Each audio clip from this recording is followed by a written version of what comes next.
This is Christo be the president order. Nije. Assembly Macron. So that you know. And a baby Isaac ASEM Adorye no. A Christopher na diso. Obi ohonu wasi Christo nye can say Ghana nye Christopher man. Oboa. Moboa. Over 70% of the population are Christians. What's it there? Are you religious politics now or you? Okay, every Akufo-Addo my speech I'm say word Christian BBBB. No more celebrate or more you know more back Ghana. Akufo-Addo ni speech him what can ye? What say? Do say Ghana ye describe no as secular state you know. A Christian nation because majority of Ghanaians are Christians. Anything I'm ready to make say. Obie ni hwa or yes smart politician than Lawrence. Here by 1992. Or move Bomodia when Zongo Sunina to their side. And who say Christian population and a son. It was look. Young Conco fa Muslim Mumbamu. A Christian. Young Conco Jifu Sunumra. And to Lawrence a Catholic. Catholic fodo because oh ye nipa deko wakwa fa aka aka so woni oko woni so akwa twene de no ode aba wo free honum wode mercy buy mercy twene de woni so twene de mercy buy woni do mahama Assemblies of God mercy so woni de no mo so tweba do mahama ba wode misata Christian wodi je na Christian ah mo do kreda ho ye ka mo say ye de be ni ne kai ka ho yanka no kreda ho a this country will not move forward. It will never move forward. From 1957 up to now, Tremoni Bako the president to organize. Dr. Hilary Mam, why a Roman Catholic ni? Onye Cremoni. So what did the FSC to be vision? Which democracy and what is a minority rule? What is that? It's always majority rule. Yeah. But one guy is adding now, yeah, and some debe is a career debe. You should stop it. Quote Quran, let people know say you are Muslim. At one point, okay, sorry, them Mofa Mukata so I mean, come on. JB. Wama ni pay ya hiti. Mefa kwenye so na menchia mikro machia before. I'm say last Monday. Regional Minister ene Mpenifo MP MC ni ade nyina no yekuhia wo Achiavi abo mukate sword for Achiavi Senior High Technical School chese omusi a new dining hall and a kitchen modern one e dey ama omo the same thing was done in Chairman aya Penyamakin's Chrome honum and so the same thing ekoso na fe so nyankopo adom President Mahama the Rose Minister omadia to say Achiavi kwano from Abo to Achiavi omuba be twaso agulukota kama oh I see e dey amaye enti bifa kwanya so na me dey adom ase na fe mpenifo ya regent ne mpenifo eba ho nyina no ya becha in fact omuhwe onua TV pa ya dom ase enti ya dom nyina ase so omuhwe ema Sadiwe ekoso ni I don't know. All interest or Dr. Bawumia? Not really, but from discussions, I also know there are some things that I noticed from him. But medical chair, which I think it's been a very long time since we joined the Bawumia family in TS. It's good to be back. But so quickly on Bawumia, you know, yes, it's true. Over 70% of the population are Christian, right? And because of that effect, like maybe Brapenia can say. Since the history of Ghana, no Muslim has actually been president. Yeah, sure. Don't you think that is the pressure that Dr. Bawumia is feeling and he's trying to associate more with the Christian pressure? No, I'm saying, let's look at it from that perspective. Say, if it has been established, say, if you're not a Christian, you may not have access to the seat. And that's what he's contesting for, right? In the ABA, because of that pressure, no, he's being forced to associate or affiliate with the Christian body just because he wants to get in there. It could be a very big problem, right? Let's just say, any other person who is Muslim would feel by default say they've been excluded from governance. And that would be a very dangerous precedent will be setting in Ghana, right? And that is why, I think all of this, it's hypocrisy. Because Ghana first claims we are a secular state. But say a secular state, what is the first word of our national anthem? God bless God. That's the first word. Yeah. And see, if we are a secular state where it has nothing to do with religion or divinity, why is the very first word of our national anthem God? God. Isn't that hypocrisy? And I think we should look at it clearly and say exactly who we are. Like, for instance, in America, is it a secular state or a Christian state? So they'll say it's a Christian state, right? America. They'll claim it's a secular, but then in their motto, they say, in God we trust. Yes, yes. You see, so that's the hypocrisy I'm talking about. That if you are Christian, let's state that we're a Christian state. But do not claim to be secular. But everything you see seems to be aligned with the Christian side. And then again, if it becomes that we choose to make it a Christian state, it means every Muslim will be, by default, removed or excluded from governance. And it's a very dangerous precedent. That is not the case. Okay? Akufo-Addo, Akufo-Addo, Muslims are not. No, I'm not talking about governance as in, I'm talking about the high office. That's what I'm talking about. Because the presidents you set, and they said from 57 to now, no Muslim has been president. I didn't know most of them. NDC there, but UP leader and president. I didn't know Mongaza. What you say? Yeah, list to crown. I didn't know Monfire president. And the majority rule. Yeah. So I am saying, sir, even though it is majority rule, we've agreed as a nation, sir, we're going to be a secular state. That's what we have agreed. And see, a Muslim would be vice president 8 years. Vice president, number 2 position for 8 years. Another one, Ababedi vice president, 8 years. So this, you can say, Fourth Republic, 16 years, then Muslim vice president. And then I will exclusion. Don't bring that one. You see, when you bring, but also just allow him to make his points. No. Exclusion. I'm taking from what you have said. You established, no Muslim has been president in this country. That's what I'm picking up from. So if you are saying no Muslim has been president in this country, I am saying that if that is the standard that we are setting, that means no Muslim actually would be excluded from the presidency, high office of the president. That's what I'm saying. What tree? Monsieur. But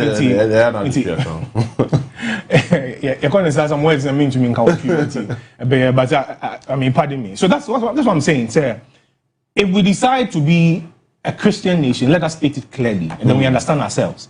But let us not claim, say, secular state and be doing everything otherwise. That's my problem, right? You see, that's what Dr. Bawumia's thing. I think he's under pressure to affiliate himself with the pressure.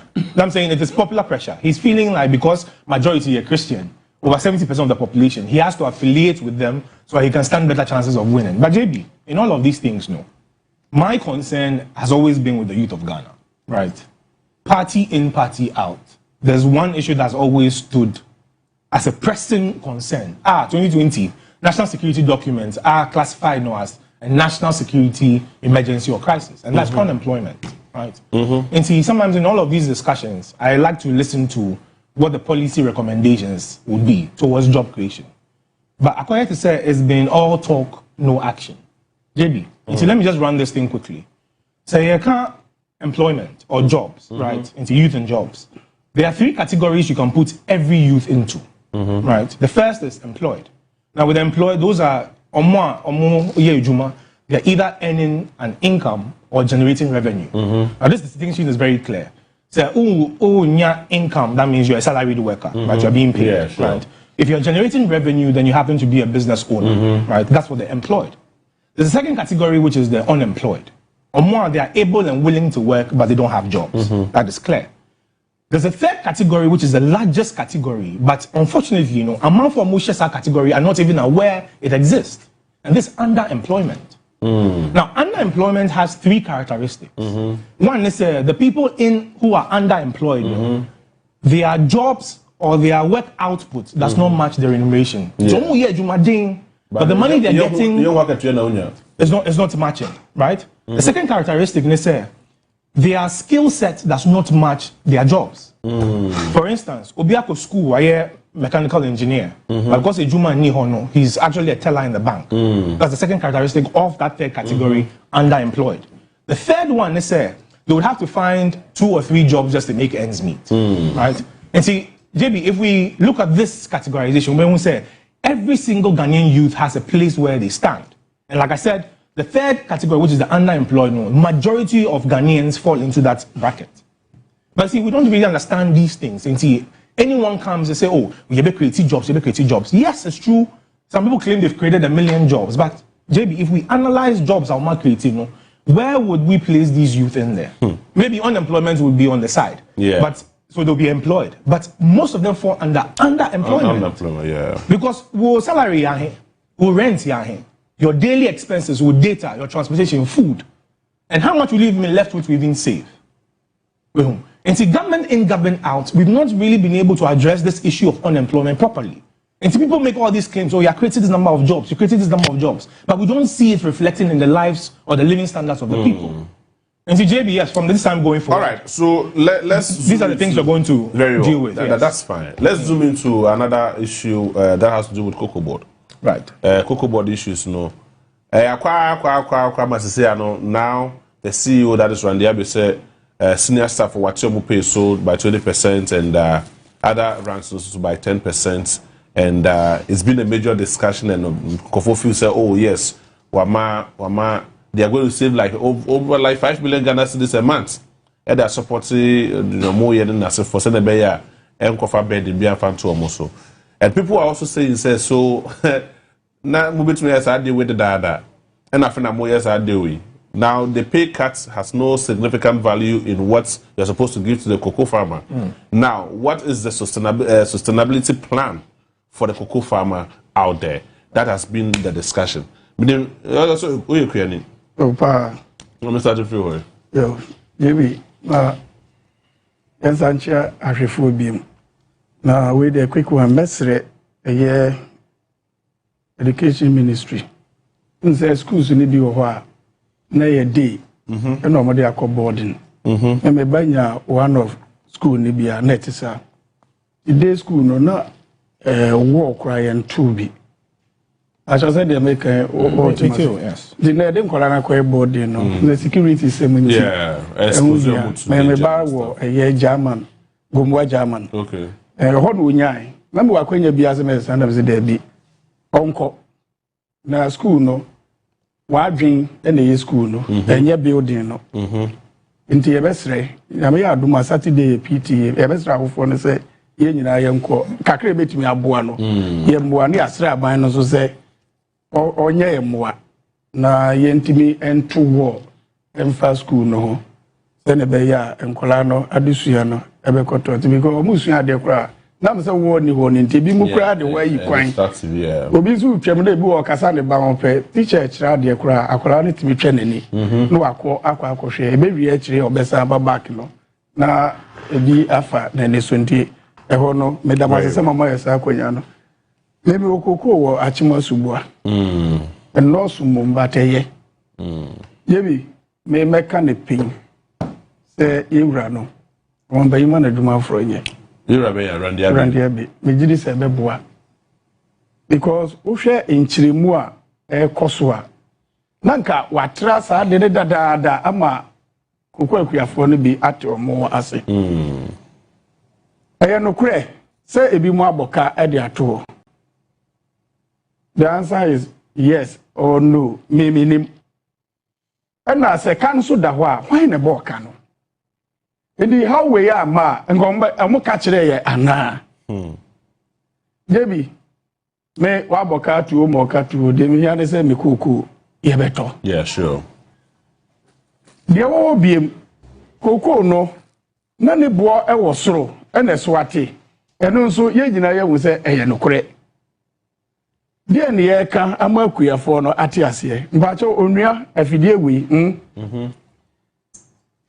Usai ho sa okokasa baabi anhwe awakasa agu mbacha wa mabaha Cocoa Board ayi ne ba ye no free eno kwa eni ni ministry ase yeah yes ni yam hyehye no emaku adwuma eni ti na Cocoa Board falls under 3 ministries just that directly near their share ho ministry as because you the production you were the finance aspect but now no ya peja e de akose finance yeah finance and ye nyina ye nim yeah na odun so ye kuku yani ti na ese oboa ema de ote sankore no edo kuku ne ti ase nti na ye papa no be chirichi bi ada na se na jebi Cocoa Board mo PRO yeah PRO ho mini Sam Jerome Sam no ye PRO na ne nchire mo de ba ne se woni mi se ena mi nu kasei ukoko divoa na wakra de aban no nya se odi anompo no wato my friend Crawford Bona Pinda Broko Buntuku Munko na munko bisa omunya kora omode omkoku na bede ebeba Ghana ha ba beji ye yesika na ye ko hu no adan ye ntimi nkirekirim wo ani ye jai ama sa small boy odi DC 2 weeks ya ye yi na di miracles abuaje oh na say yi na di we fat mupa mongogo say akuapem ezi akuapem no DC sack ye yi na di 2 weeks pe and there's one more normal, no muyi lady. That's what I'm saying. That's now we make up and call off. They say, what did DC 2 weeks? And I buy no point in this one more normal no lady. And that's how go when in Amco I say, hey, Ditro, and the check cocoa for her. Maybe I made them wabba for ye. Maybe and many Mexico who said, yes, so imagine no one found court to go.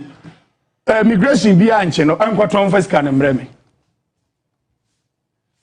What do you say? We are more team region. A war a year border town. No, you was small border be war. What's in the end? Maybe I'll call broke. Yeah, what did you to me and so quite no. Obi war or te Febi. Who call German North? Your friend could be Febi. Febi war Cocosia. Febi no Cocosia. No be te Febi. Why you go Ghana? I go broke quite far. And I you know. Eu vou mobilizar o mama. So não me quero eu mama. What do you say do yeah no. Bebre. Oh. Bebre. What na work out here dey? Bebre house yeah mu bi ya hu. Oh yeah dey. Election strategy. Remember no ada ho. Ba ya hu. Ah. Ma binti ba ko nchire. Papa o ya adwuma. What the my friend who affiliates so I no more strategy. My friend who make a wasem. Obi ti Febi. What did you of Febia? Now for our broko. And what Cote d'Ivoire num. I see. No wakwa kwaye de wakwa adwuma. Ne yire ne ne bibia akra wo ho. E design nipa no soja ni a oye Ghana ni, migration ni oye Ghana ni, custom ni oye Ghana ni no. Say ne yire ti ya no nso ti ya. It was soon the cocoa no de qua a bad impossible a bechino, which is true. And I'm a what? As you was outside the water border town, was so cocoa, the rooms of Otona. Because what you want for crowd of Munya, shame was or more tokra. And the moon fre, sir, this now would do 2 days, 2 weeks a year in a dino. No, Mra has said. I am be a cocoa, no, swat your word market, and on a moody tro. MBB time na NDC for kase en kese mo akuafo ni sei no na kokoo no ni etone se wa mansan dwaso ni enyina ye humu ne kure unse ne owura kopoku betena a chirechire mu wieye no na atwe nipa bebre kura adwen aye de agina ne maso de ntia mesi ye wura no wo kokoo board no ye mfa ni nsi nche kakra no ye bi me checks ma ye ehu se MBB for kokra kokoo boto a edi 1 year 2 year edawo na ofa na ati no omako kra boto agi hu sika boto ebetima to koku akwa koduru 10 years abo man ne kakwa wanim bisa so waka ho asem sika nke ebetimi di bia so koku adumafo na sene in terms of fertilizer any sikai volunteer boot endura ede petepete so no wodi akwa kra boto agi ho mfaso ade sika na hye ne botum uni bibi we nyina wa betena wa yedi ene omunam no mu twatro ade to aban so entimi de make ne say ye pese ye nyina ye hu ba bia no kore de da miracles pa metena minsu minie na ye musa say word market no se ne tokoku na obia NTB na jebi de ya wo mu ne say ono wadi bone no onam no say ditro mba chota mana NPP wa ba mu no woni say fertilizer na ba ndi chekwa no na akuafo no kura pe bi ato mba cha omoton mo mpo enwu ambro onua TV mo enyi fertilizer na apro kwa am ye nyina ya nhwe bi say nipa yakodan no ho ene wo so odo echen obia enti na last week me ka wa fidie so say and say Ghana for MPP ye pa because my done is a Bob Marley. Oma wu so mka man pro yo. Oma wu omka man pro e. Enti me say na makuafo say aban ye no kure kafo pa. Se watimi akamu no kure say ewia say ama dwaso no koko no ye nto ye mfa nya hwe. Nanso me mamu mbre ngu kwa. Eni nti sade a yenyi bibi kakra emfa mfiri so se na ebe ya enye kora na ye ho heha ni empe solution fufuro.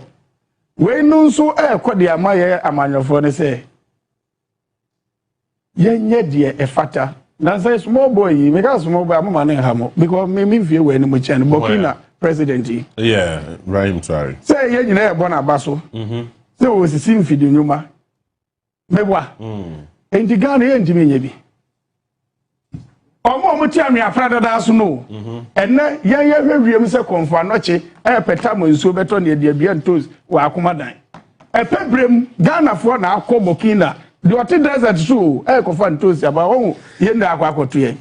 Enso ye tia mo obi se watu dam. Hawakum sing ye jam on nam kro we mu.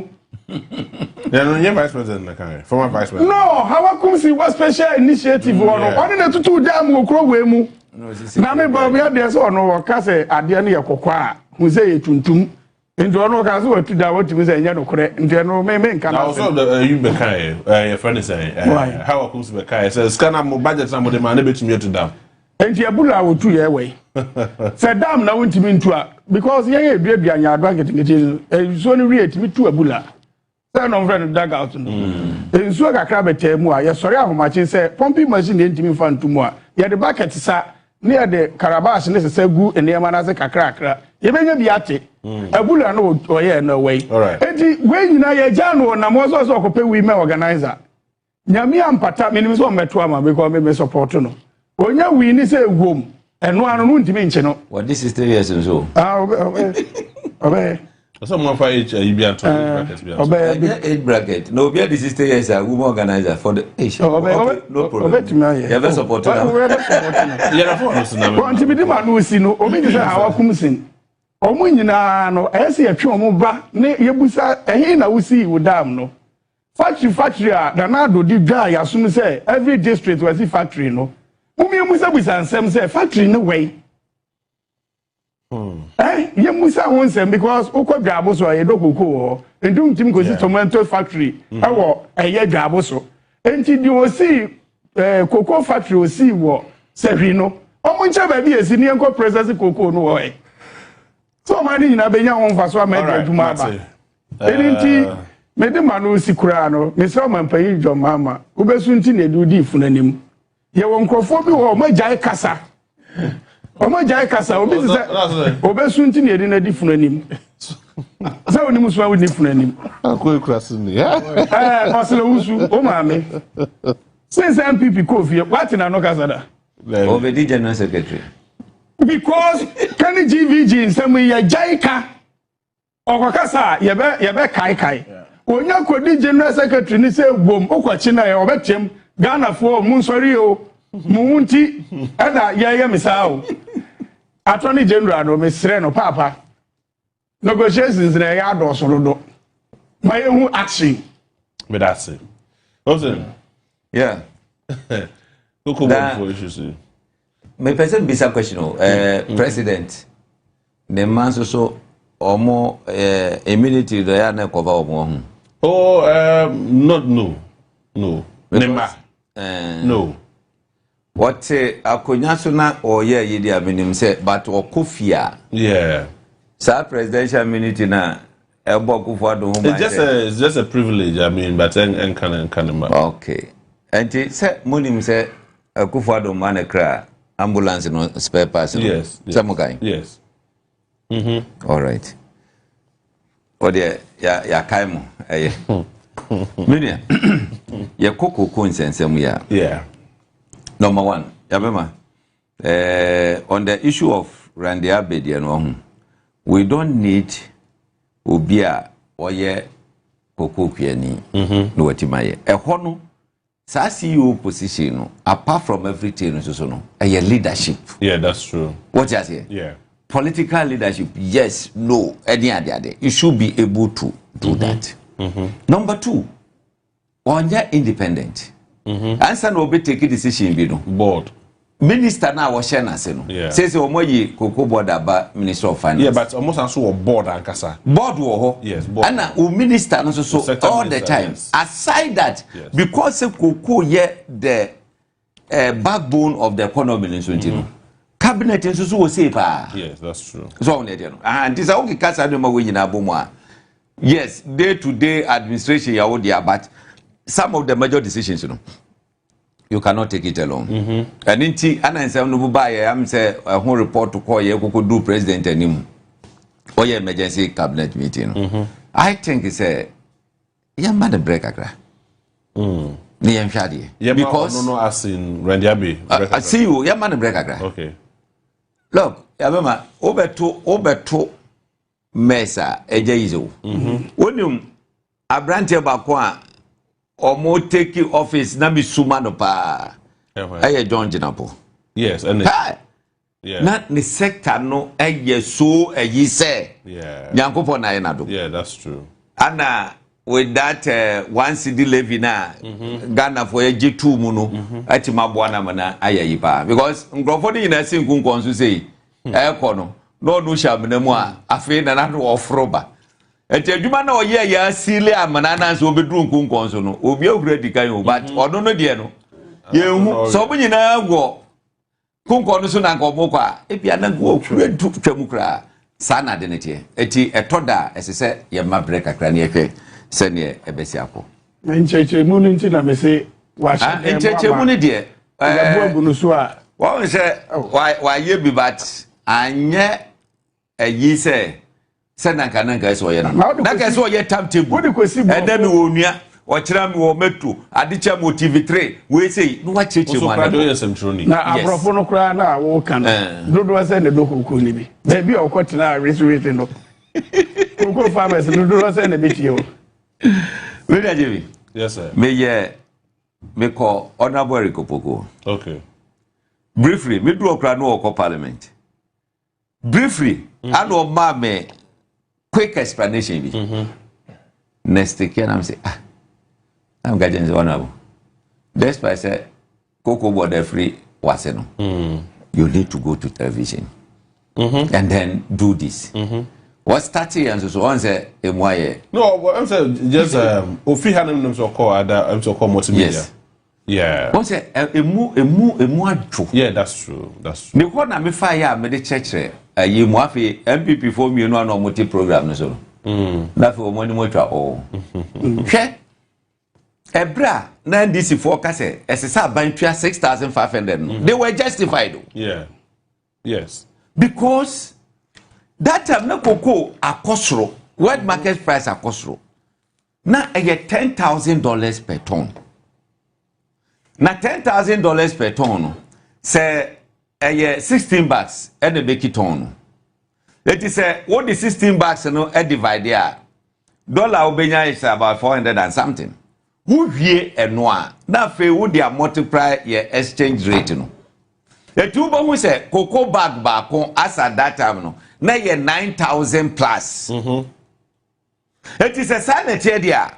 And ye as I say aban utimi Echemu miensa na odi mienu ema koko kwani no na ban wo keep baako no na ade behwe wo ye ka de say fertilizer and sem wo tua ni ne ka ho na ode ayesa ade no but that time no FPP aban echemu miensa aban no fa mienu ana ode baako ema kwani no 89,000 plus na say wo tua 3,100 because say na ye 1,000 bibia maso ko honti no na omufi se wo mwanya tumu bebre mewa na kasi se onya brosa hwe almost 30 post to honorable to forcing the video be wo opposition yes a year no ye he was emphatic yeah say as say we pay 70% of FOB price it is omunya kwanya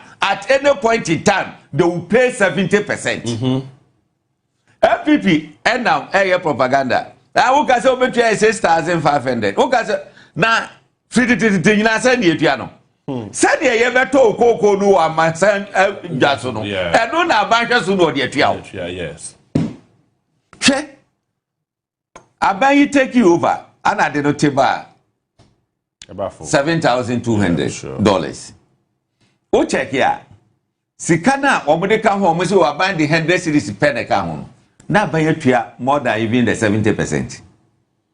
But what we say about the 100 series pen account, no be fee the world market price. And then we know kasa sisi we check it and necessary world market price per ton no $3,700. It is at $3,700. So we kasa odi no year juma. Say cocoa one bag no obeto no amansa dwaso be say 1,000 something, 1,900. Eti esisa aban etiso ana na aban timi nkonko bobusia enso so nka se oh amansanjwa so na abafo munti no mede busia no babehim na wa pale eka enso so de ago ho mede wo ka se koko farmer bia hia good road koko farmer bia hia good school e wo the community koko farmer bia hia insuo koko farmer bia hia light koko farmer chese bibia wo bia hia wa kra bia no wo koko communities na obu hia the same thing it is campaign ana ban de baba yes ade no FPP for koko jiska se omo de kwakoye kadi say ofan konsanwom that's kadi anhu baby efai contractor jai ayi adwuma nkese saban ne year 2025 wo kati bebre off e gada sikadi na the comma contractor so onye kwan should we continue doing this it is yes sir and then me ne wo ka say say 2,500 and something no we check the world market price yeah the $4,100 no kra a year sika no omotua 90% of the FOB price at the ama farmers 90%. Eti yesramu mamo ma MPP and nadamo mo hu se sei enetie koko ni de ye nim se ye yusu no Ghana ha ye koton be de sika na ba betua moka eti se de omo beto no ho no mo no saa na se omo hwe so edi tua moka eti ade ba kwa ye be de say president say obe make sure say from now 50% of the beans no ye be process wa say at least ye ade value ye no cocoa powder ye den ye milo ye chocolate ye bibia wie na ye export wa who say emu odu since yes yes export raw you know which is good and all set timeline say by 2030 no danka say ye makoko ba kokran free o mem ha say no they started this 50% processing no e wo promo say I can tell you say world market price ebe hiti be ye can say $50,000 ye bo yeah that's true ye bo mo that's true. So no eti muma yen support ne aban yi eye look wo fa ye GTP na alanchemantin sama no work ani say Ghana forman kwan a ekai koko bisi no ye export no raw kebe make sure say processing in our say yeah that's true what can say syndication koko syndicated loans no ye betwa so say ye be raise loans kra dia ba bege bibia I don't know, you better make sure say you better no in Ghana cities. That you flow to a year, we say okay, me pesicasi into bonds no, me penny in cities. But you ever be trial car in cities. Jebi, yes sir.